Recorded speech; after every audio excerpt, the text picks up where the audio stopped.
So, next we have Dr. SWATHI KALIKI. She actually needs no introduction. She heads the ophthalmic plastic surgery and ocular oncology services at LV Prasad, Hyderabad. She's trained at LVP herself and at Wills Eye Institute. So, she'll be talking to us about OCT and the use of OCT in intraocular tumors.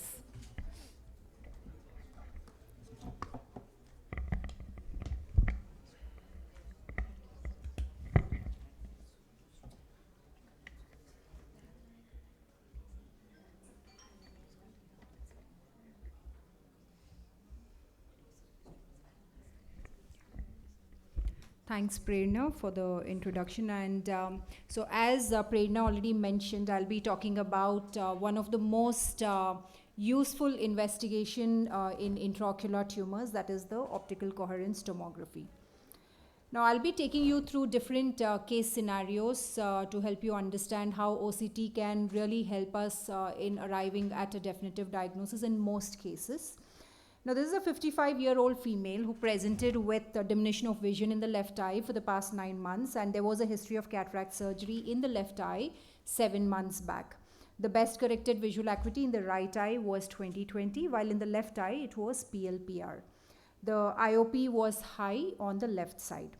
And there were other features of inflammation that were present in the left eye, including the corneal edema and the keratic precipitates that were present.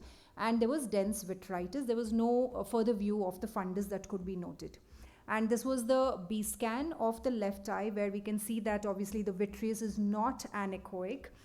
There are membrane echoes that are present in the vitreous. And with this, the patient was diagnosed to have, because there was already a history of cataract surgery, the patient was diagnosed to have chronic endophthalmitis, probably of fungal origin, and the patient underwent the vitreous surgery. And 3 weeks later, the vision was better in the left eye, but the fundus still continued to have the vitreous haze. And at this point of time, there were snowball opacities that were present inferiorly. And the specimen was sent for microbiology, which showed no organisms. Now, the next 3 years, the patient was treated as chronic endophthalmitis, received multiple antifungal injections and the other treatment that is necessary for the same. And the best corrected visual acuity, it was okay. It continued to be at about 20/80 at last follow-up. And then the patient was lost to follow-up. She came back 2 years later, and her vision in the right eye also had dropped at this point of time, where it had become 20/100 from the previous 20/20. And left eye vision had deteriorated from 20/80 to where she began with, that is PLPR in the left eye. And this is the picture of the right eye fundus. At the first visit, the right eye was absolutely normal, but now, after a duration of almost 5 years, the fundus picture was this in the right eye, where we can see that there are creamy yellow lesions that are present in the fundus. And this is the OCT through the image, through the lesions, where we can see that there is definite sub-RP deposits that are present when the OCT passes through these lesions. And the left eye, it was very hazy. There was no good view of the fundus, and there was nothing that could be commented on whether there are any lesions that are definitely present in the retina, except for the vitreous having a haze. So at this point of time, it was thought that she had both eyes endogenous endophthalmitis, and the patient underwent vitrectomy for the right eye this time, and various other investigations were done. And this is the sample. It was sent for cytology, and here there were just a few cells that were noted. There was nothing that was thought to be significant. CD20 was faintly positive in some of the cells, and the cytology report was given as that it is probably a reactive process, probably an inflammation. And at this point, PCR also was done of the sample, and it came positive for Mycobacterium tuberculosis. So at this point, it was thought that probably it is the uveitis secondary to tuberculosis, and the patient received treatment according to that, where the patient received antitubercular treatment and oral steroids for the next few months. 2 months later, this is what the fundus picture turned to in the right eye, where you can see that there is there is serious deterioration in the lesions that are in the fundus picture that is present, where the lesions have increased significantly. And this is the OCT where we can see that the lesions that were seen before are much more prominent now, the sub-RP deposits that are present. And the vitrectomy that was done at this point was again subjected to cytology, and at this point of time it was very clear that it was much more than inflammation.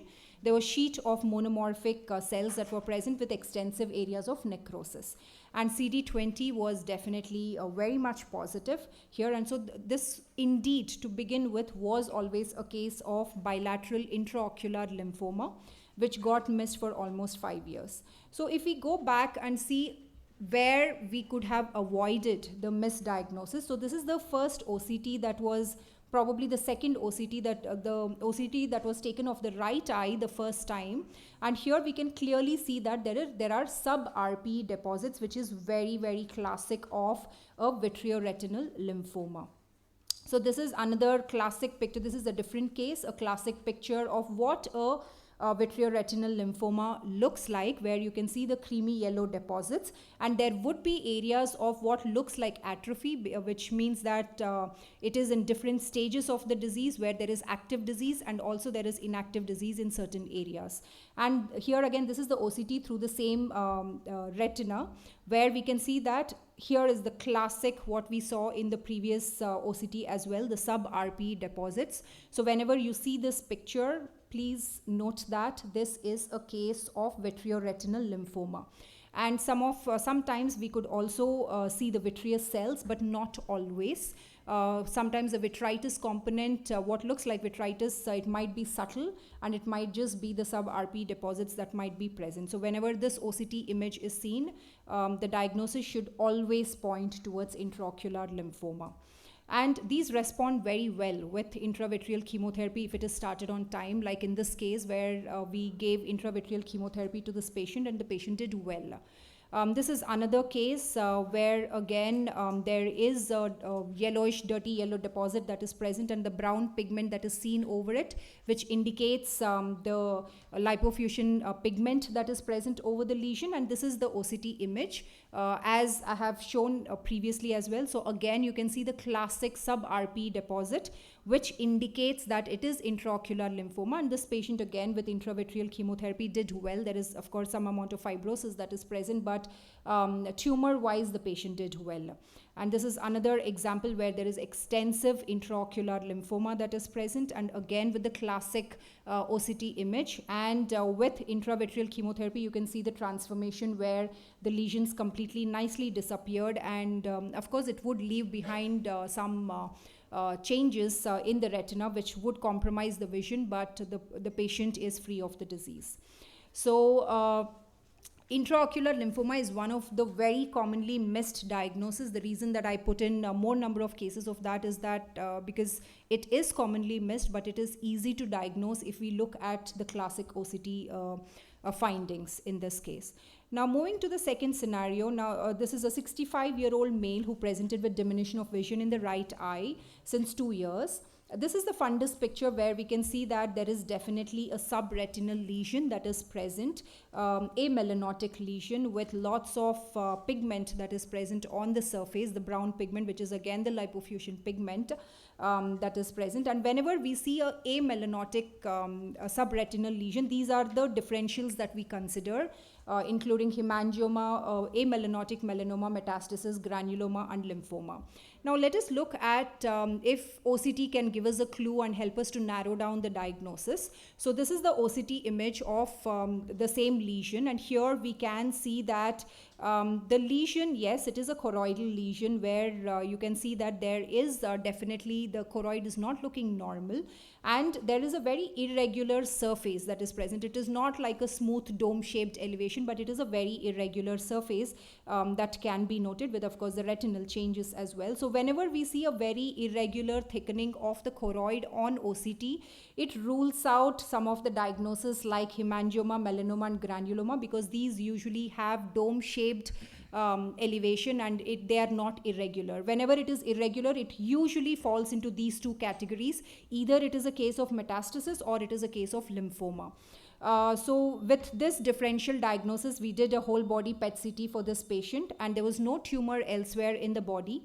And we did a choroidal biopsy, and this again had a sheet of monomorphic cells that are present, which was CD20 positive. So this was a case of choroidal lymphoma. So previously what I showed you was a vitreoretinal lymphoma, and this is a case of choroidal lymphoma. So intraocular lymphoma can be vitreoretinal or it can be choroidal. It's important to differentiate between the two because both of them behave very differently. The vitreoretinal, it mainly goes to the CNS and causes CNS lymphoma, while the choroidal lymphoma can have systemic lymphoma. So the way we investigate these patients is very different. If we see a case of choroidal lymphoma, we have to do a whole body PET CT to rule out that there is lymphoma elsewhere in the body. We have to do a bone marrow biopsy, which is not required if it is a case of vitreoretinal lymphoma. So whenever you see this is what we typically describe as a seasick or a rippled choroidal configuration, then it is a case of choroidal lymphoma. I'll end with this case. So this is a 52-year-old female. The reason that I'm getting a non-intraocular case here is because it is related to an intraocular pathology. This patient presented with a salmon pink patch. She already had undergone excision elsewhere. So obviously, as Savri has already shown, this was a case of conjunctival lymphoma with a salmon pink patch lesion.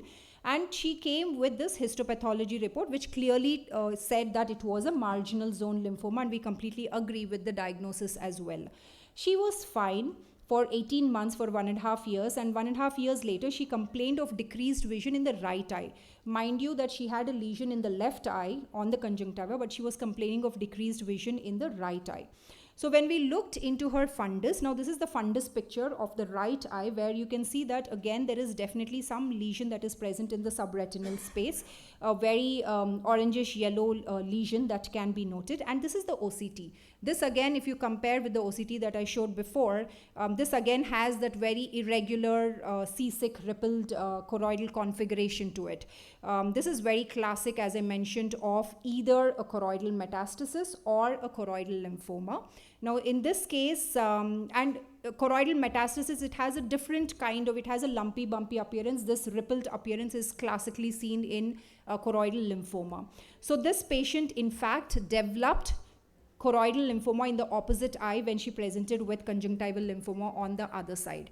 So it's very important that even if we are non-retinal specialists, we have to do fundus examination in these cases because they have risk of developing choroidal lymphoma whenever they present with conjunctival lymphoma, so that we don't miss these, though it's rare, but it can still occur, and we should definitely look into the fundus as well.